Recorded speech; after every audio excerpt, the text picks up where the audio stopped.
What we're going to do now is work, energy, and power. Okay, this is it seems to be the poor relation in terms of the physics, because I mean, certainly in comparison to electromagnetic induction, it feels like it ought to be easy. But remember, energy is kind of like the underlying concept under physics. The only reason that anybody can never do anything, make anything change, is because they have energy. And so figuring out what happens with the energy and how it changes with time, which is the power bit of it, is actually it's one of those really fundamental ideas that permeates not just year 12 stuff, but every part of physics. So this is an underlying concept thing, and it's actually very abstract. I don't know if you've ever tried to define energy after sort of 40 years, because I did a physics degree and I did A levels like you did, and then I did a PhD, and then I worked for 10 years in industry, and then I started teaching, and I've been teaching. This is my 26th year of teaching, and on A-level physics that entire time. So I've been doing this a long, long, long, long time. And over the years, I've come to the conclusion that energy is the ability to make things change. And that's, I mean, if you look at the dictionary definition, it will say the ability to do work, which isn't quite as helpful, I don't think, in terms of what you're thinking. But energy is the ability to make things change, and so it because changing stuff is all of physics. I mean, it's just how the world works, the universe works. Even it's really really fundamental. Okay, so we are, however, interested in understanding work, energy, and power from the point of view of getting you your A level. Okay, which means that I want to make sure that my this session is as useful to you as possible. So please pop into the chat which aspect of work, energy, and power you are interested in, or would like help with, or find a bit difficult. And also, if it, and that is if you want to be taught. If you are happy to just do some questions on work, energy, and power, then put questions. Okay, so write questions in the chat if you want questions, and if you want to be taught about a particular part of it. I mean, we'll probably still do it through the medium of questions, but everybody's saying questions. Everybody is saying questions. Okay, right. Well, that's pretty clear. So what we got to do now is some questions on work, energy, and power.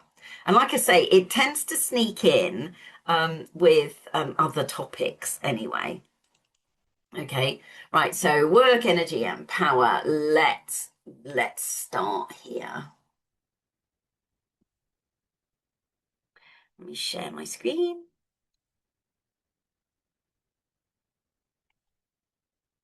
Get the right screen.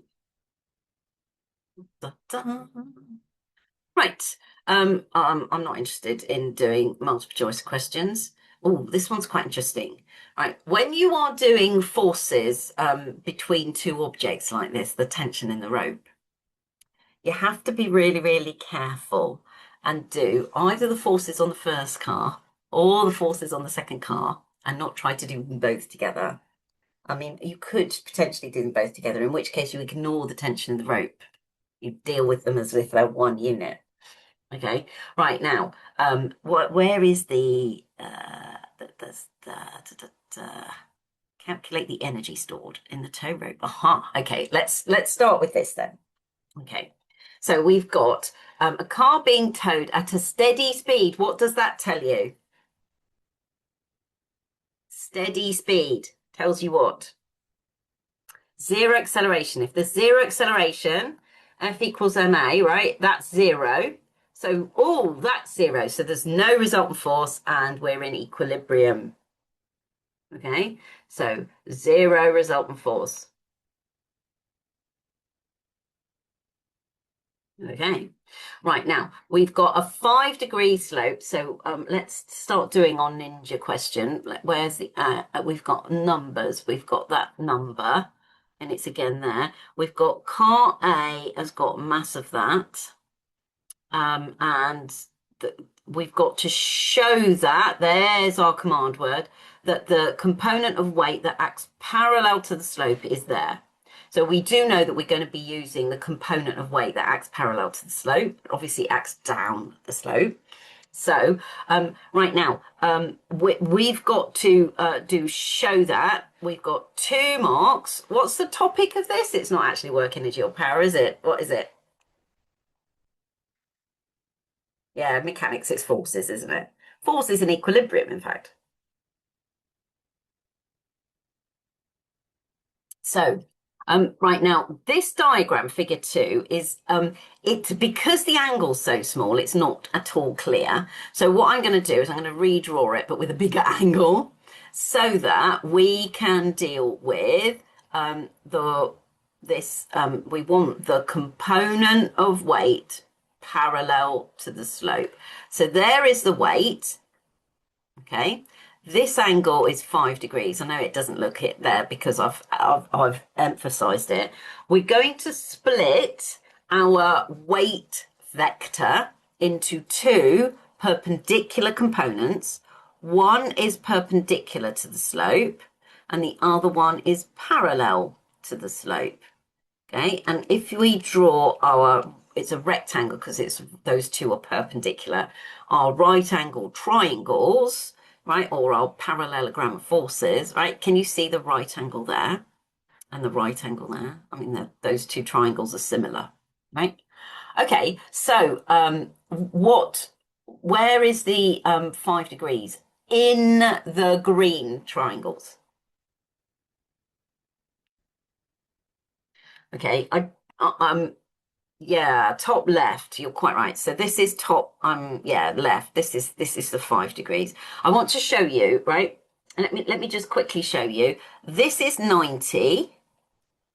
This is 5. So this one has to be 85. And this is 90. Can you see? So this one has got to be 5. Convince yourself of it, and then make sure that you can repeat that argument for any what's the word, any oh, didn't mean to do that, any future resolving forces on a slope type questions. Okay, so that was 5 and that was my right angle. Right, okay, so now, okay, can you, right, let me show you this triangle. Can you see the orange triangle? Yes. Can you see that I've got the 5-degree angle and I've got the 90-degree angle? What do the angles add up to in a triangle, Ashritha? GCSE physics, maths. 180, good. And I've got 95 of them. So the final angle in my triangle has got to be 85.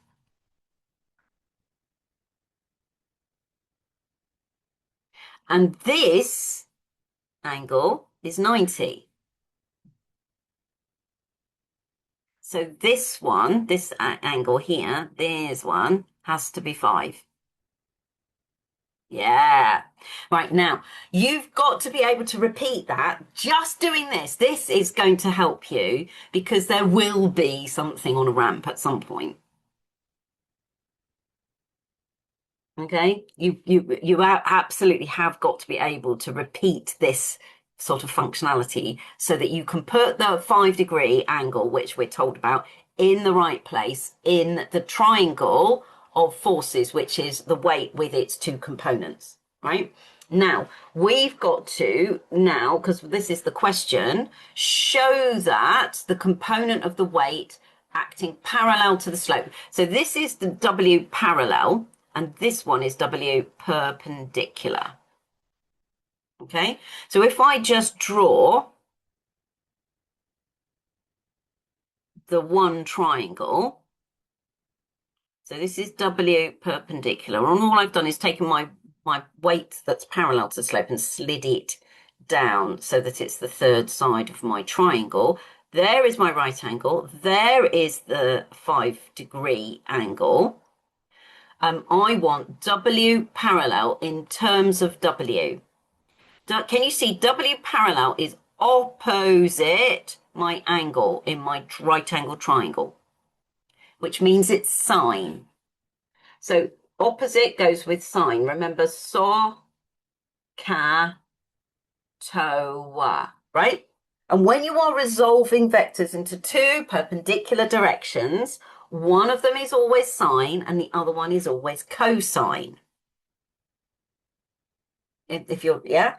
Now, we've discovered that W parallel is sine. So I can write sine of my 5 degrees is equal to opposite W parallel over a hypotenuse, which is W. Right, now I'm going to rearrange this and I'm going to write W parallel is W sine 5 degrees. Now, it is always that form when you are resolving a vector into two perpendicular directions. It's always the size of the full vector in front multiplied by either sine or cosine. And the other component is always the opposite. If the first one's sine, the other one's cosine. But if the first one's cosine, the other one's sine. So all you've got to do is to figure out for one of the components whether it's sine or cosine, and then you don't actually have to mess about with all of this. You can just go, right, it's W sine 5 or W cosine 5, and the other one's the other one, because they always, always, always come in pairs.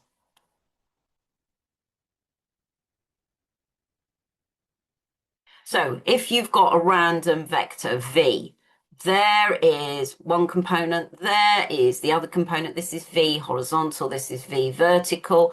There's my theta. Can you see that V horizontal is adjacent to the angle? There's the right angle triangle. So I'm going to say V horizontal adjacent is cosine, adjacent is cosine. So it's V cosine theta. And V vertical is V sine theta because they always come in pairs. And you can just write it down.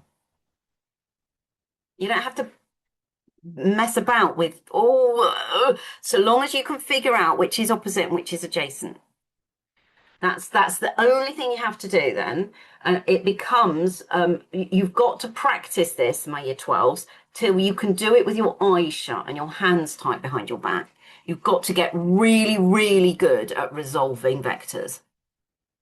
Really good. So we've resolved our vector.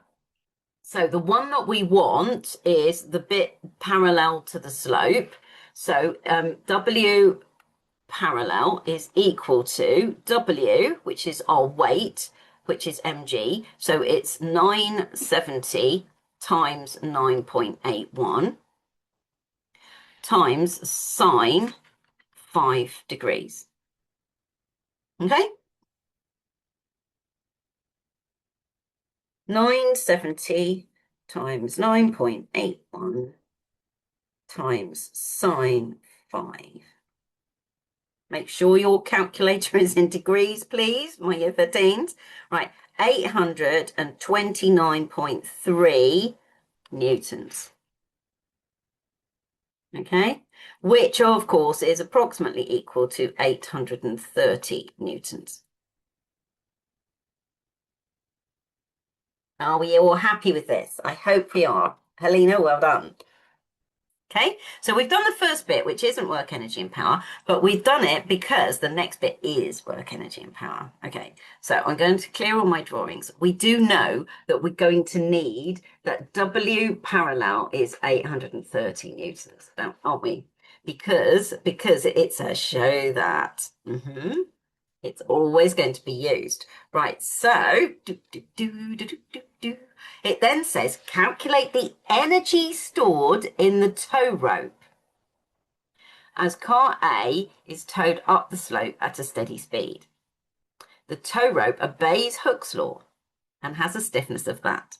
Right, so what's Hooke's law, people? Mm-hmm. F is equal to KE. Okay. We want the energy stored. So what is the energy stored in a spring or a string or a wire that's stretched? Yeah? What's the energy stored? There are actually three versions, and I want all three. Can anybody give me any one of them from your data sheet?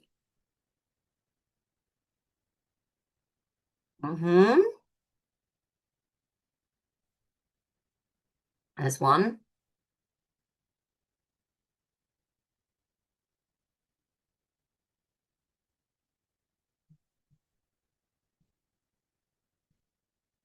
Good. Half F times E. This is the work done one that you get from the area under the graph. Right? This is the work done. Work done stretching spring, but it's also the energy stored in the stretched spring. Okay, and the gradient, of course, is equal to K. Okay, what's the final one? Can you see here we've substituted for F into this one? So we can substitute for E into this one. E is F over K. So I'm going to put that in there instead of that. And we end up with a half F squared over K. They are all three of them on your data sheet. Right now, I want to work out what the energy is stored in the tow rope. I haven't got E. What I've got is K and I've got W. Right now, we know that we've got our car. We're only interested in the one being towed. Right? What are the forces on my car? We're going up the slope at a constant speed. I'm only interested in the forces parallel to the slope, which is why they made you do the first step. Okay, so we've got the tension up the slope, and remember it's in equilibrium. We've got the component of weight down the slope, haven't we? W parallel. Are we going to assume friction? No. Okay, I agree. I think we should avoid friction because I think that that's an added complication. Does it say negligible friction? I don't remember reading that. Does it say negligible friction? Ah, it says assume that the resistive forces acting on the car are negligible. Good. Can you assume that the friction forces on the first car are negligible? Answer, no, you can't, because the driving force is the friction between the driving wheels and the ramp. So, yeah, so they have to say on car A, which is this one. Can you see? Do, do, do, do, do, do. Right, so we are going to assume, right, so those are the only two forces parallel to the slope for my car. And that T has to equal W, doesn't it? Okay, so in terms of this equation then, what is T?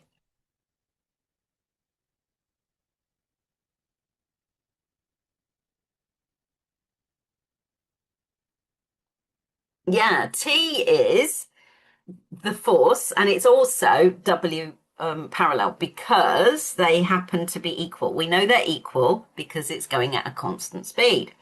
So we can say that F is equal to KE, but F is, right, so F is equal to KE, but F is also equal to T, which is also equal to W parallel. So now I can rewrite this equation. It's F over K, okay? And it's then W parallel over K. And I've got W parallel and I've got K. So it's 830 divided by 2.5 times 10 to the 4. And that gives me my extension. Okay, so once we've got an extension, then we can use one of these, or we could just use the bomb equation. Aditi has just spotted it. We don't actually have to get the extension. We can just use this equation. Let's do that. That's easier. I'm going to do that. Okay. I mean, we would get there. We'd do it in 2 steps. We'd find the extension and then use one of the other equations. But why bother? We've got F, haven't we? It's the tension, which is the W parallel. So the energy stored in the spring is a half F squared over K, which is a half W parallel over K, whoops, squared, sorry, which is a half of W was 830. We've got to square it and we've got to divide it by K. 2.5 times 10 to the 4. Okay, what is our energy? 0.5 times 830 squared divided by 2.5 times 10 to the 4. And I get 13.8 joules.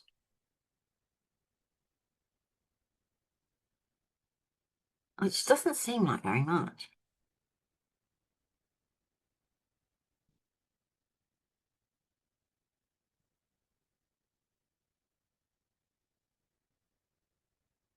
Okay? Is this okay? Does everybody understand this? Right, now the next bit is not about energy, so I'm going to skip it. Okay? I hope that everybody's happy with that. Good. Right, let's move on. Okay, to do work done.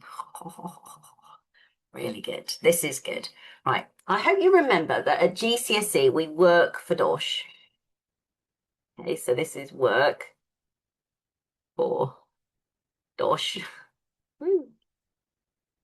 That's how I remember the work equation. But at A level, this W is F times D becomes W is Fs cos theta. And I seem to remember when I did the data sheet quiz thing yesterday morning, I picked this one, or was it the morning before? I definitely picked this one. The theta is the angle between the force, and S is the displacement. So it's like D, but it's vector.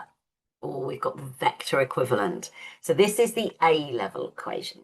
And obviously it becomes the GCSE one if F and D or F and S happen to be in the same direction.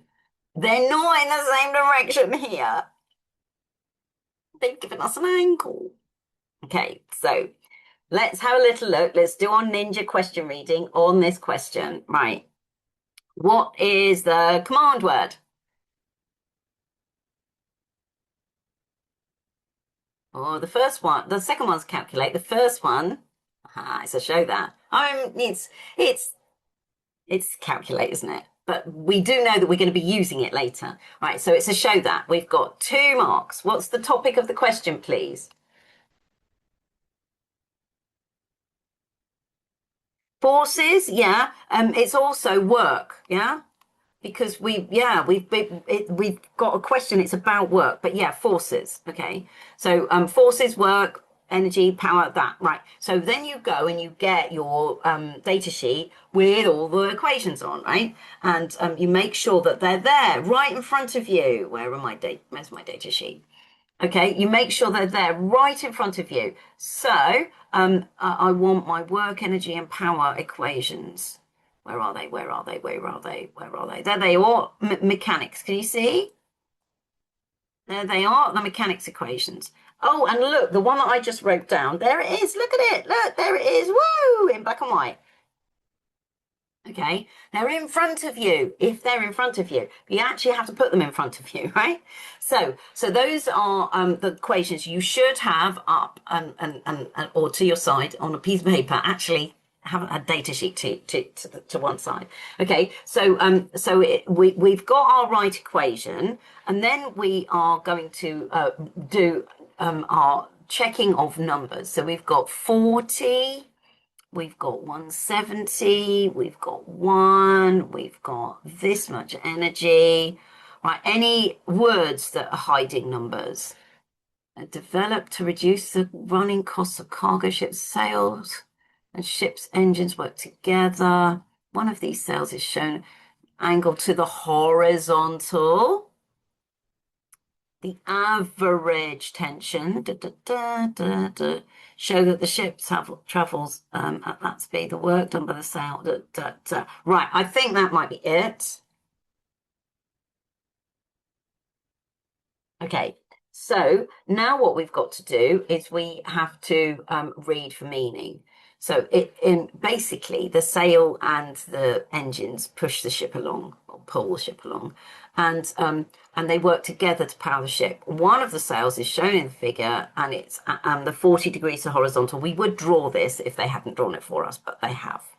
Okay, the average tension. So that there is the tension. This is 170 kilonewtons. So I'm adding it into the diagram. So this is when you're doing your ninja question reading, drawing what's going on. Show that when the ship travels 1 kilometer, so it's going to go from there to there, and that distance is 1 kilometer. So you have to kind of imagine your ship over here, right? But it's parachute still over there, right? Okay, so and that distance there is 1 kilometer. Okay, and they want the work done by the sail. So we're going to use this equation, and we haven't got to rearrange it. We can just say that work is the force 170 times 10 to the 3 times the displacement 1 times 10 to the 3 times the cosine of the angle between them, 40. Okay? So we do 170 times 10 to the 3 times 1 times 10 to the 3 times cosine 40. Again, make sure that you're in degrees. And I get an enormous number. So I'm going to press my engineering button. I hope you know about the engineering button. And I get 130 times 10 to the 6 joules. Okay, which is 1.3 times 10 to the 8. Okay, so I might want to write 130.2. But it's already 3 significant figures, and they've only given me that to 2. Okay, right. So that's the first bit. And then, when the sail and the engines are operating together, the ship is traveling at a speed v, 7 meters per second. Calculate the power. Go and look up the power equations. Okay, so power is energy over time, and that's the one that everybody remembers. But there's another one which has got V in it. And everybody forgets it. It's definitely the poor relation. Okay. Remember that energy is force times distance, because that's work, and time on the bottom. Can you see? There's the V.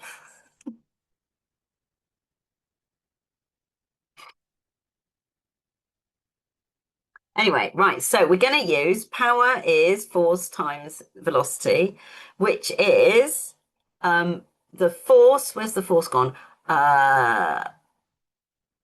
We want the power developed by the sail, so it's the force for the sail, which is 170 times 10 to the 3 times the velocity, which is 7. Right, now, do I need to do components for this?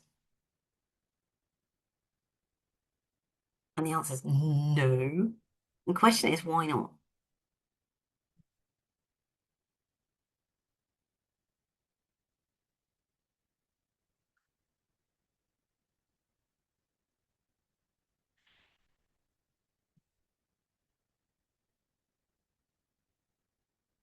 Well, here, can you see we were doing either the force in the direction of the displacement or the displacement in the direction of the force?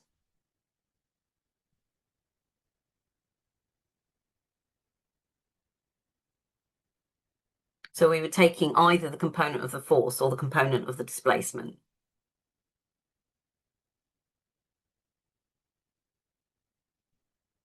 So yeah,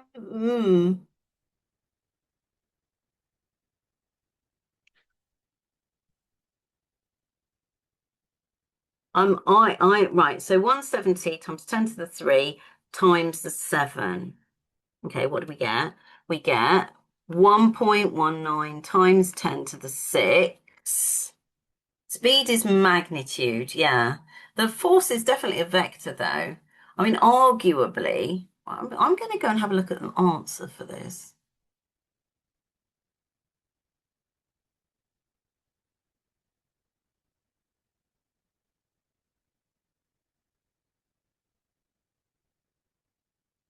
Because I actually don't like that. But 3BI, 3BI.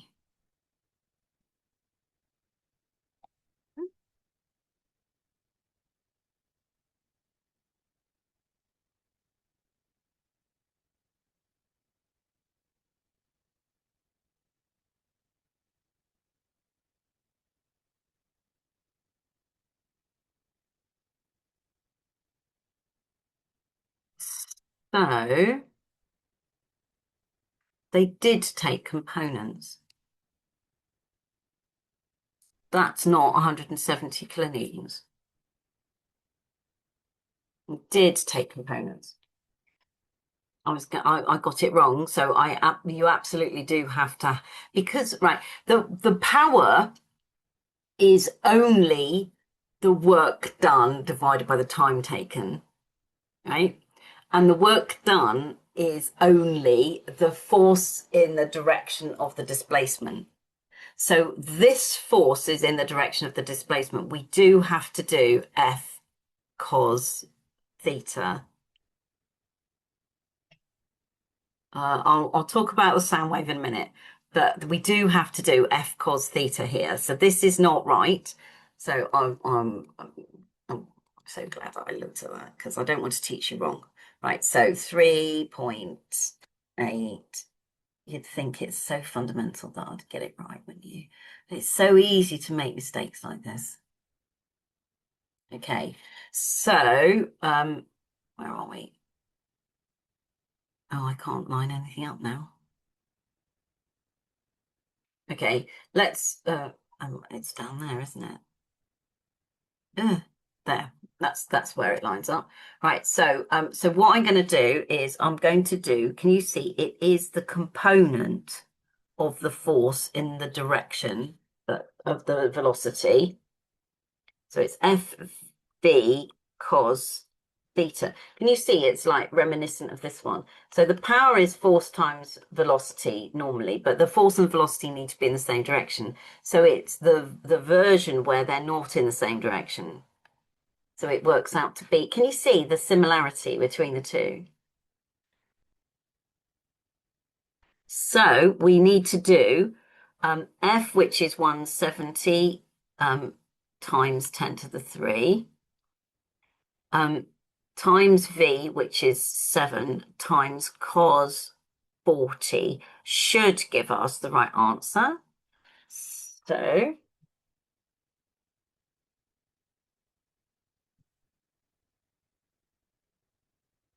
gives us, I get 911 times 10 to the 3. So 911 kilowatts.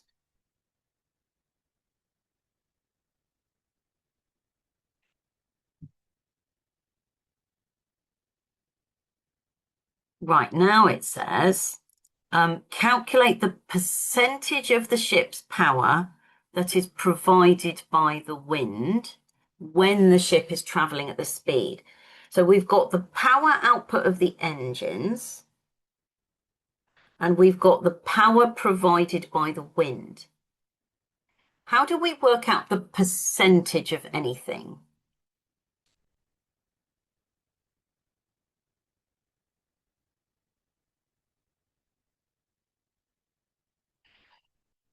Okay, so to work out the percentage of anything, we need the fraction and we multiply it by 100. So the percentage of the ship's power provided by the wind. So we want the wind power over the total power times by 100. That's the percentage we want. So we are going to do the wind power, which is this one, 911 times 10 to the 3, divided by the total power is 911 times 10 to the 3 plus 2.1 megawatts, 2.1 times 10 to the 6. And then we have to multiply it by 100 to get it as a percentage. So, times by 100, divided by 9.11 times 10 to the 3 plus 2.1 times 10 to the 6. It's not a very big fraction. Oh dear, I think I pressed it twice. Over 9.11 times 10 to the 3 times 100.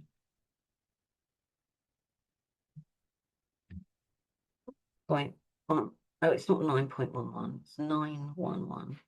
What did I do? 911 times 10 to the 3 times 100. I can't work. My brain is not braining today. Divided by, okay, 911 times 10 to the 3 plus 2.1 times 10 to the 6. Okay, does anybody work this out?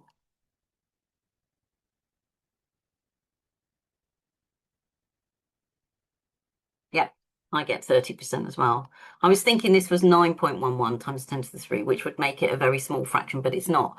It's 911 times 10 to the 3, which actually makes it a reasonable fraction. So it's 30% of the power comes from the sail in those conditions. Obviously, sails, not the wind's not always blowing in the right direction.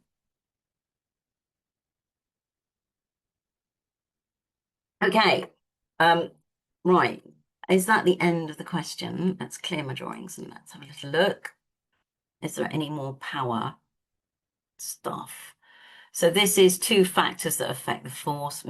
Okay, I'm going to move on. Right, any work? Calculate the energy of the e-bike when the rider is at B. Okay, right, so we've got an e-bike, so it's an electric bicycle.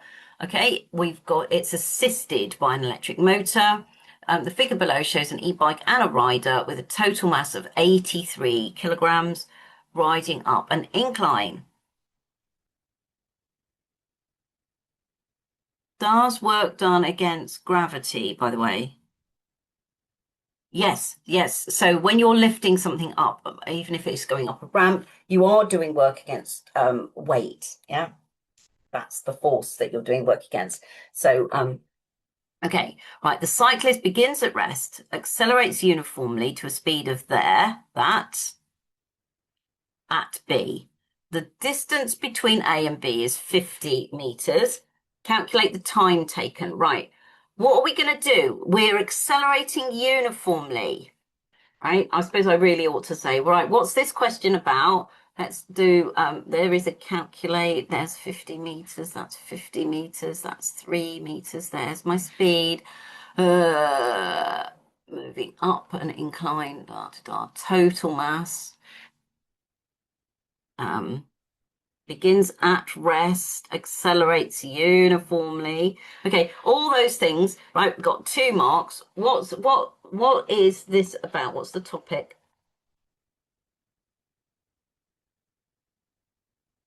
Mm. Well done, Abdullah. Yeah, it's Suvat. What was the clue, Abdullah?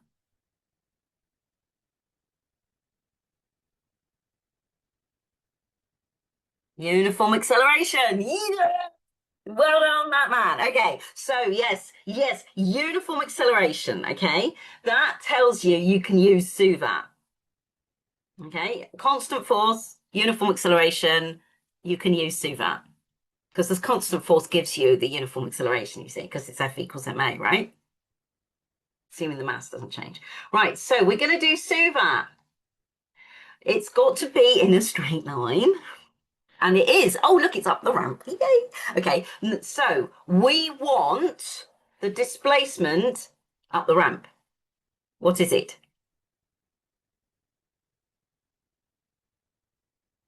50. What's our starting velocity? 0, because we start at rest. There. Sneakily, it's written as words. Right, our ending velocity, 6.7. Yes, we've been given that as well. Okay, and we don't know what our acceleration is. They haven't given us that. But, and we haven't got time either. We've got to calculate the time. So which equation is it that doesn't have A in it? So we're going to use the average speed one. So V plus U over 2 times T. Good. Okay. So V is 6.7. U is big fat nothing divided by 2 and multiply. Oh, look, I didn't do it right, did I? I've got to rearrange it to make T the subject. T is equal to 2S over V plus U. Okay. Now let's do it. Okay. We've got 2 times 50 over 6.7 plus nothing equals 2 times 50 divided by 6.7 gives us 37.3 seconds. You can put the values in first and rearrange after. Of course you can. You will make more mistakes if you do that.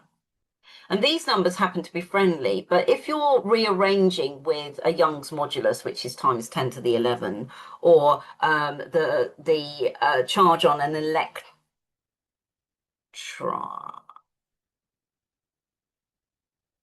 Why did you only get 15? Why did I get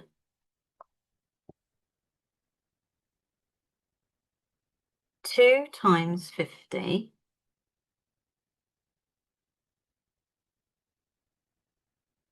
divided by 6.7? How did I get 37.3? Brain. Obviously, I just pressed the wrong numbers. I get 14.9 seconds. Cool. Ha! Glad you pointed out my deliberate mistake. Wasn't deliberate. But I'm very, very glad that you pointed out my mistake. I'm very, very glad you can put me in my place. So, Abdullah, yes, you can put the numbers in first, and you're much more likely to make a mistake. I did. Especially, right, it's really time consuming. If imagine you've got m times delta v, but it's for a gravitational potential, right? And you've got your mass, and then your delta v is 1 over, sorry, it's g. Oh, let's do it. We've got G big M, and then it's over R, but it's the difference. So it's 1 over R squared. No, just over R. 1 over R. Ugh. 1 over R minus 1 R1 minus 1 over R2, right? And imagine now that you wanted one of the R's. Can you see that if you had put in this value, which is 6.67 times 10 to the minus 11, and you'd put in, I don't know, the mass of the Earth, which is 6 times 10 to the 24 kilogram, or 24 kilograms.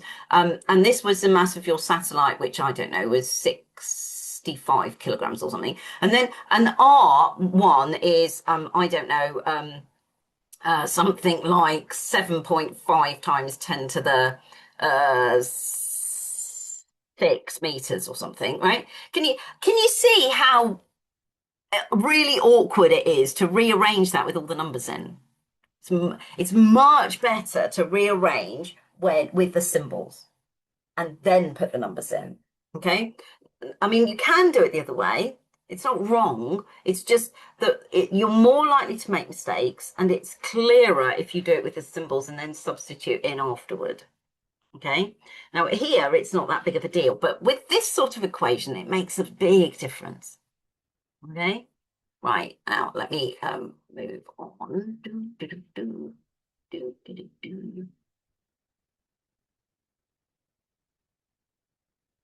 Okay, so we've done this one. This one is 14.9 seconds, right? And then we've got to calculate the kinetic energy of the e-bike and rider at B.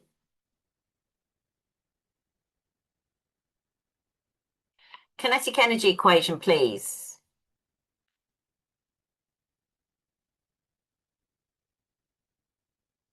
Half mv squared, yeah. Okay, so we've got all the numbers. Half times the mass is there, 83, times the velocity, 6.7 squared. 0.5 times 83 times 6.7 squared. I get 1862.94. Okay, now we've got to give our answer to an appropriate number of significant figures. What is an appropriate number of significant figures here? You're right, it's 2. How do you know?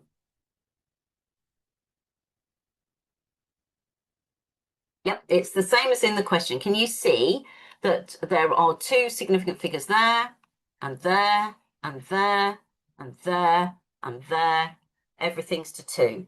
So we should give our answer to 2. So what is this number to 2 significant figures, please? 1900 joules. Well done. Okay, then it says, calculate the gravitational potential energy gained by the e-bike and rider between A and B. So the gravitational potential energy gained. What's the equation?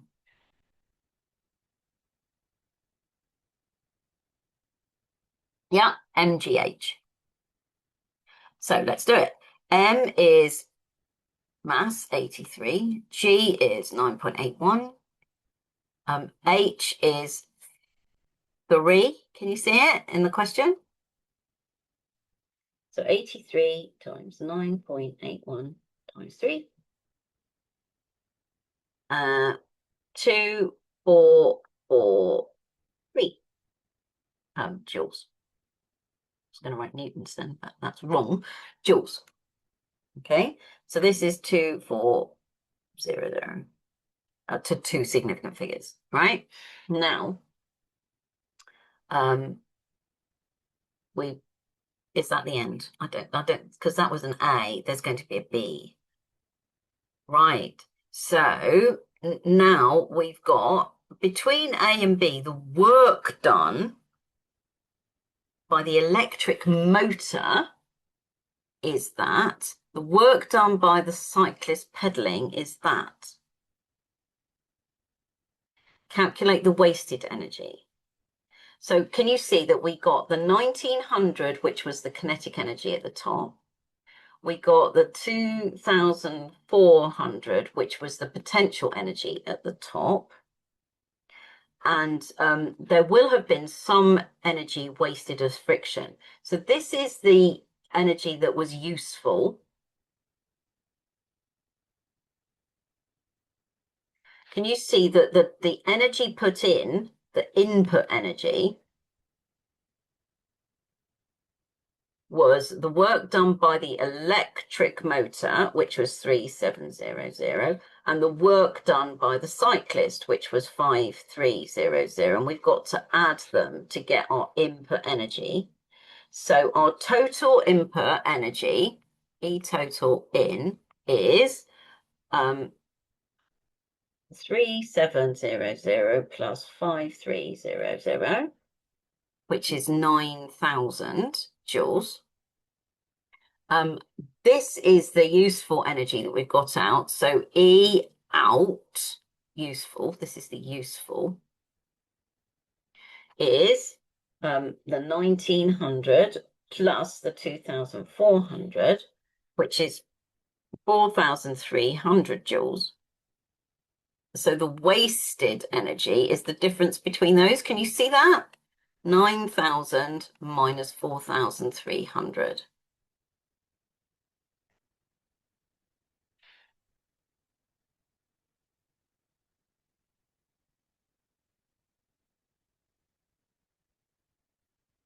Which means we've wasted 4,700 joules. Now, all of these calculations are to two significant figures because I couldn't remember what they were to more. But can you see they've given us two significant figures here as well? So I think this is 4,700, and I think that's what will appear on the mark scheme. So what are the causes of the wasted energy?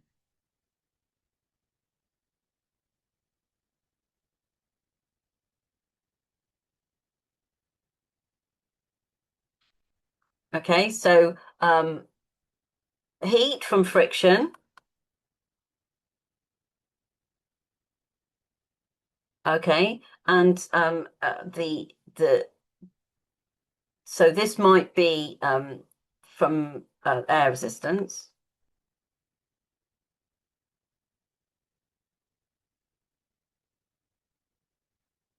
Air resistance of drag. Okay. Sound? I mean, unless the cyclist is screaming as they most bicycles don't make much sound.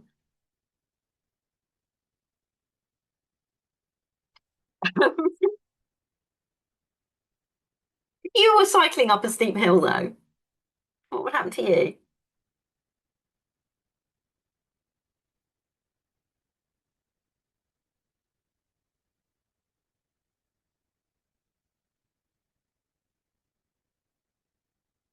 Maybe the cyclist out of shape.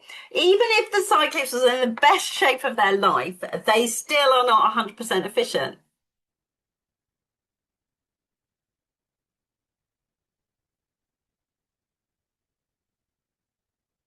What happens to you if you exercise hard?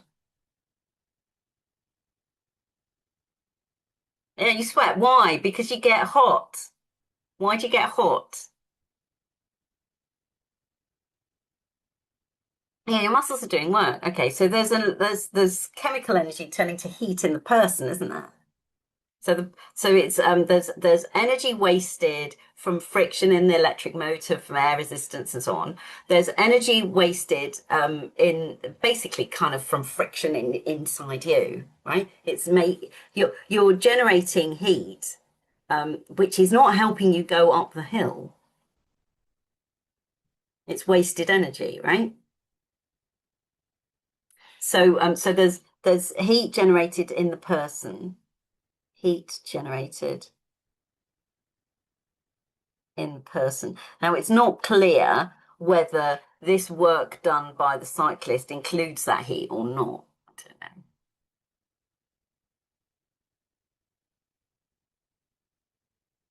don't know. So we've got heat from friction with air resistance. We've got heat energy.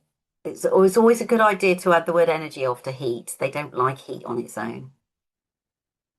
So heat energy from friction with the air, heat energy with friction inside the electric motor.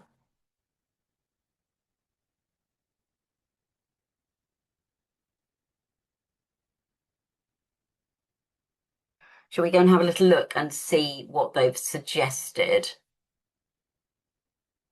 What question is this? This is four, question four. Can anybody think of any other sources of wasted energy?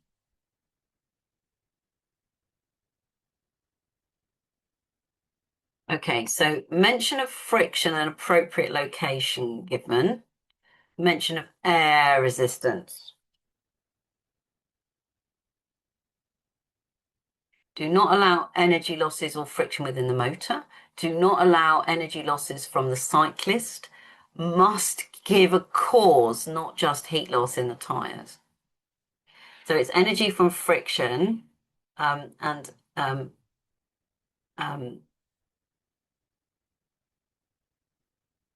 location. What location then? In the tyres? And air resistance. You've got, those are the two. I don't like this answer. Gear train. Yeah, yeah, that's a good answer, Vedant. We can't give the cyclist or the motorist a location. I know, it's nuts. Why not?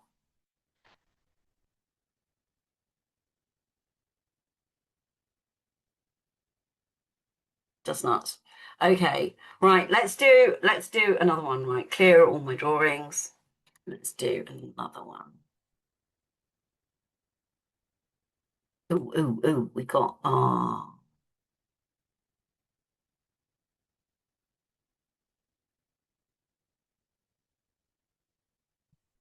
haha. Right, we're going to do this one because of the energy associated. And this was supposed to be materials, work, energy, and power. So we're going to do this one.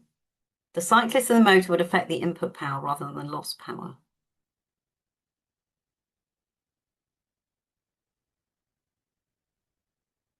Um, but both the motor and the cyclist will have losses. Maybe? Yeah, okay. That's a good point, Sam. So Sam has said the loss would happen before the calculation. So Sam has suggested um, that the values given for the cyclist and the electric motor have already allowed for that. Would suspension be appropriate? You can't be sure that the bicycle's got it even. Suspension. I don't think a suspension would be appropriate here. No. No, unfortunate that, but yeah. Right, let's go on and do this stress strain one. Okay, so we've got stress and strain, and we've got to define tensile strain. How do you define it? Define, remember, is use an equation. What's the equation? Ah, no, no, no, no, Aditya, that's stress. Oh, oh, oh, oh, yeah, really easy. Right, so strain is the curly E one, the epsilon one, and it's change in length over original length. And that's what you've got to say. It's the extension divided by the original length. It's a ratio of the extension to the original length, that fraction, right? So that's what you've got to put in there. You define things with reference to an equation, right? Then state the breaking stress. So there it broke. What's the stress at that point? See, it's exactly what it says on the tin. It's the stress when it broke. Okay, so it's 1.9. Don't forget this, times 10 to the 8. Okay, mark on the figure above a point on the line where you consider plastic deformation may start. Okay, so the limit of proportionality, if I were, let's first of all go for a really thin line, and then I'm going to make my straight line follow the straight line bit of the graph. Right, now where that line deviates from the graph, there, that is the limit of proportionality. Can you even read this on the graph?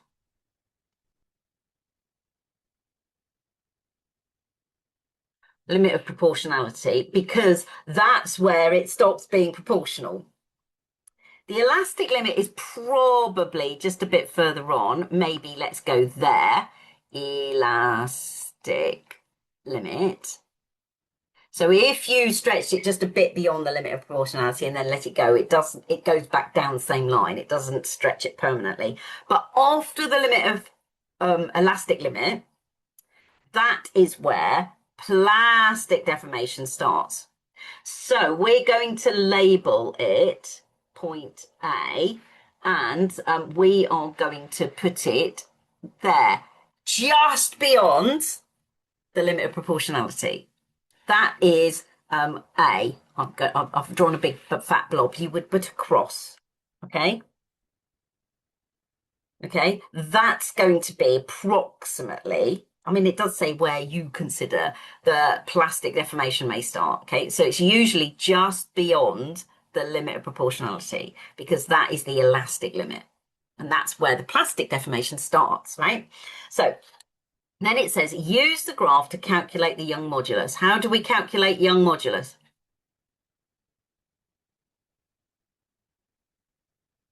Stress over strain, which is the gradient. Good. It's the gradient of the straight part. Well done, Adina. Perfect. You get a star. I'm going to give you a star.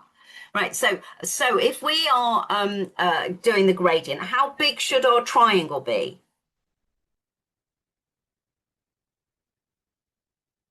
As big as possible. In other words, the entire size of the line on the graph paper. So can you see my delta y? Right, so my gradient is equal to delta y over delta x. And my delta y is from the top to the bottom. So it's 2 times 10 to the 8 minus nothing. Okay, what's my delta x? It's there, which is there, which is, oh, 1.6, 1.7 times 10 to the minus 3. 1.7 times 10 to the minus 3 minus, oh, look, nothing. Can you see how I've done y1 minus y2 over x1 minus x2 to make it really clear which triangle I used, okay? So, so now I do 2 times 10 to the 8 divided by 1.7 times 10 to the minus 3, and we should get something times 10 to the 11, yes. So 1.18 times 10 to the 11 units, please.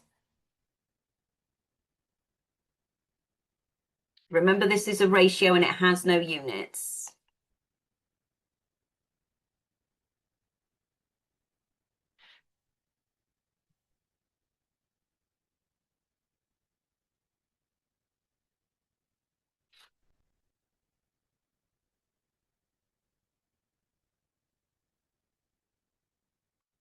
Remember that equations are homologous. Can you remember what that means? Homologous means that every term has got the same unit. This is stress over strain. So the units for my Young modulus has got to be the same as the units over here. The units for the stress, it's pascals. The units for the strain is, well, there aren't any because it's a ratio.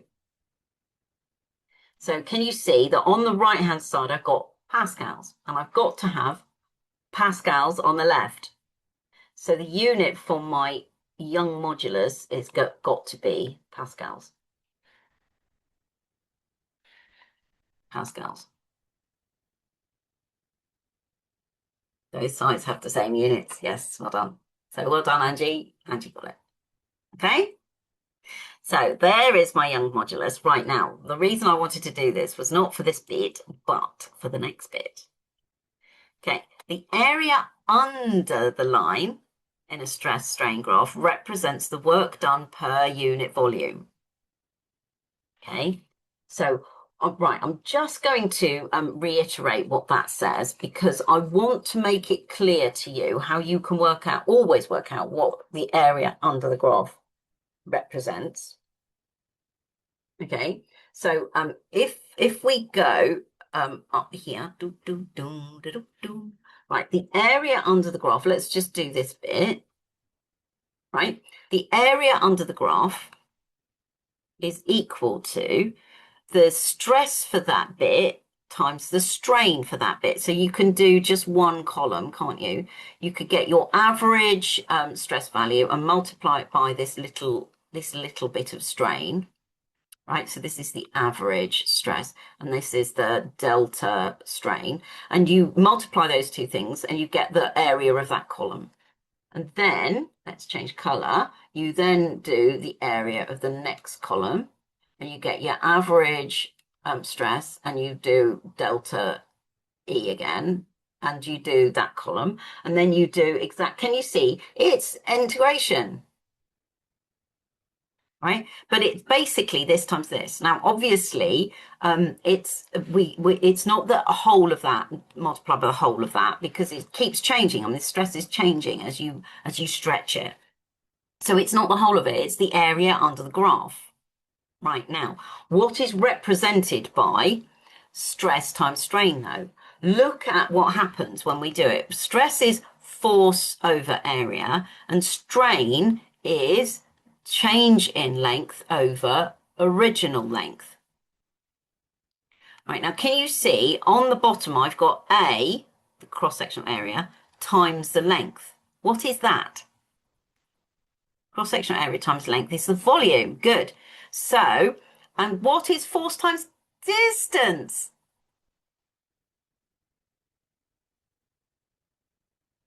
Work. Yeah. So this is the energy stored. So the area is the work done or the energy per unit volume.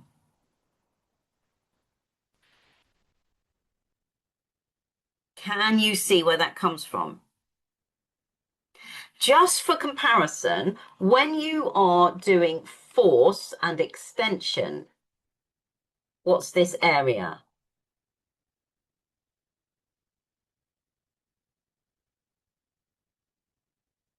Can you see it's going to be F times E? Well, if it's a straight line, it's going to be half of it.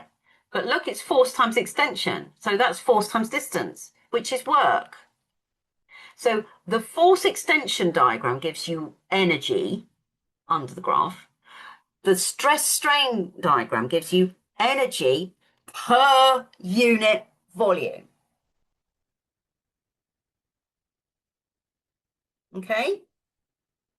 So they're nearly the same, but not quite. Right, now, we've been told, let's go back to here. We've been told that the area under the graph represents the work done per unit volume. Can you see how I worked it out? I just did one axis times the other axis. I mean, obviously, it ought to be a half if it's a straight line bit, but I haven't put the half in. It's just proportional to that, right? So it says that's true. Then it says use the graph to find the work done per unit volume, stretching the wire to a strain of 3 times 10 to the minus 3. So we've got to get the area under the graph to 3 times 10 to the minus 3. So to 3 times 10 to the minus 3. So we've got to work out this area. How do we do that?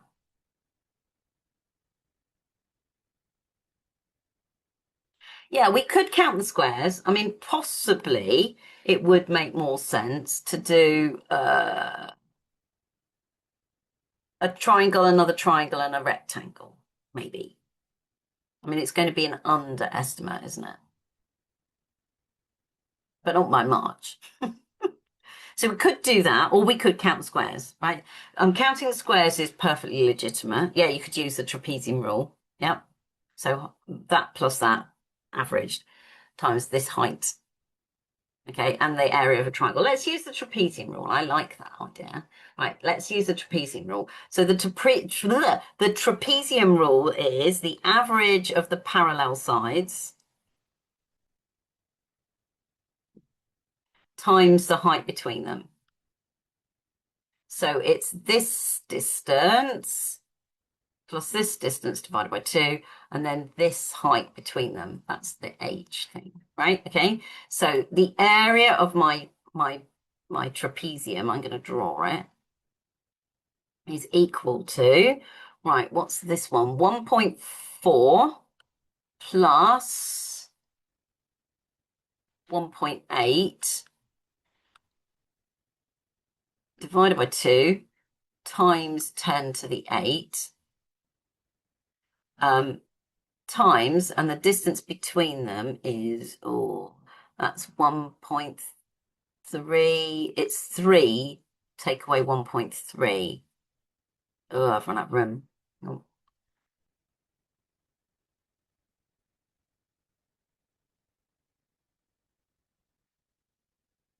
Times 3, take away 1.3 times 10 to the minus 3, because we've got to put in the units.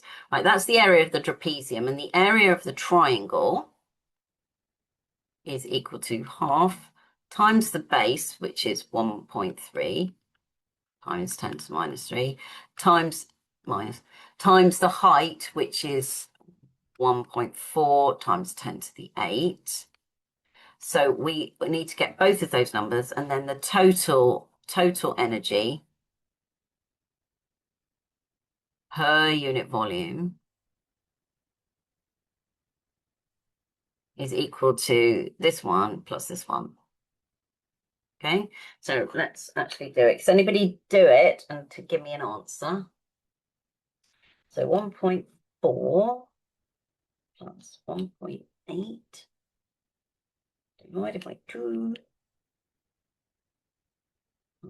times that's 8 times 3, take away 3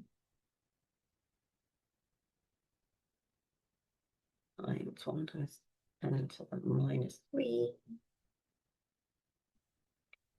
And I get 272,000 joules per meter. Joules there. Yeah. Right, and this one is 0.5 times 1.3 times 10 to the minus 3 times 1.4 times 10 to the 8. 91,000 joules per meter cube. Right, and then we're going to add them. So 91,000 plus 272,000 equals, and I get 363 times 10 to the 3 joules per meter cubed.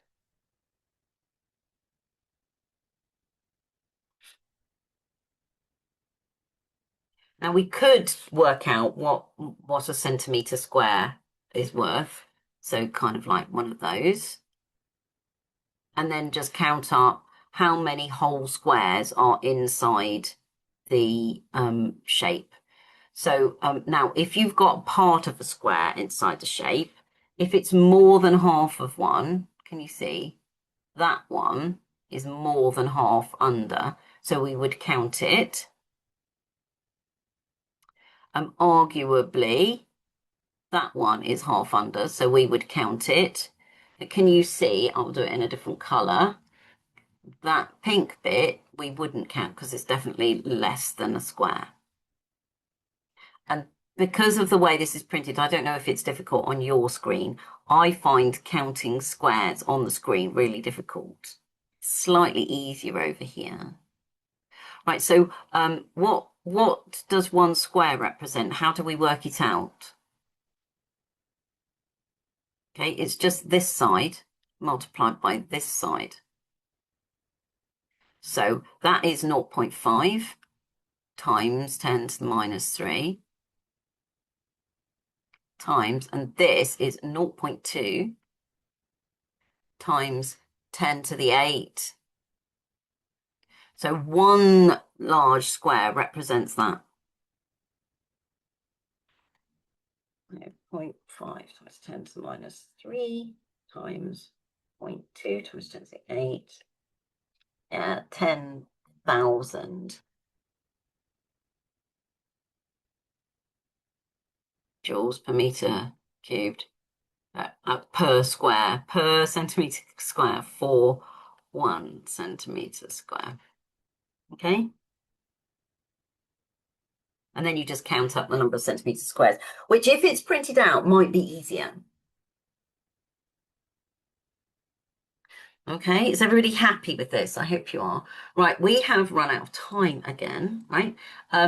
This afternoon, we are going to do the game plan, and we are going to do your updating your pathway and your work plan to make sure that you've got a good plan to take away with you so that your work preparing for your end of year 12 exams or your real A levels, you've definitely got a solid plan of what you're going to do when.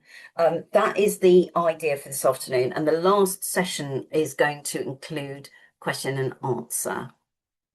So if anybody has any questions, please jot them down and ask them.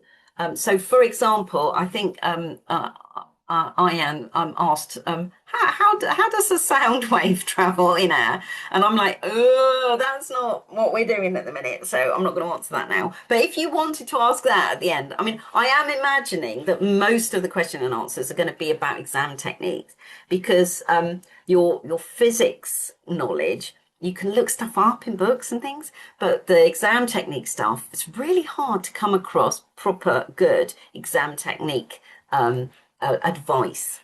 So it's much more difficult to fix the holes in your exam technique than it is to fix the holes in your physics knowledge, actually.